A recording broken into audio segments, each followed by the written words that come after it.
নেত্রকোনা কমলাকান্দা উপজেলার সীমান্ত এলাকা থেকে ৮২ বোতল ভারতীয় মদ জব্দ করেছে বর্ডার গার্ড বাংলাদেশের সদস্যরা।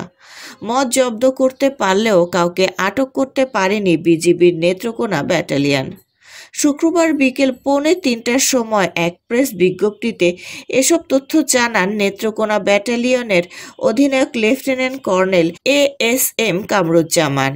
৩১ বিজিবির অধিনায়ক জানান, গত বৃহস্পতিবার সন্ধ্যা 6:45টার দিকে নিজস্ব গোয়েন্দা তথ্যের ভিত্তিতে নেত্রকোনা ব্যাটালিয়নের অধীনস্থ কচুগড়া বিওপির ৬ সদস্যের একটি বিশেষ টহল দল অভিযান পরিচালনা করে।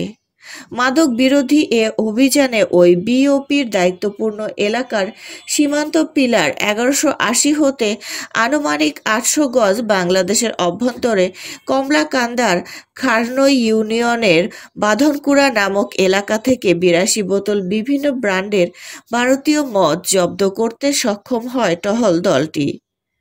আমদানি নিষিদ্ধ মালিকবিহীন জব্দকৃত ভারতীয় মদের বোতলগুলো নেত্রকোনা মাদক দ্রব্য নিয়ন্ত্রণ অধিদপ্তর কর্তৃপক্ষের কাছে হস্তান্তর করা হবে বলে জানান বিজিবির এই কর্মকর্তারা। বিস্তারিত দেখুন কমলাকান্দা থেকে ইমরান ফকিরের প্রতিবেদনে।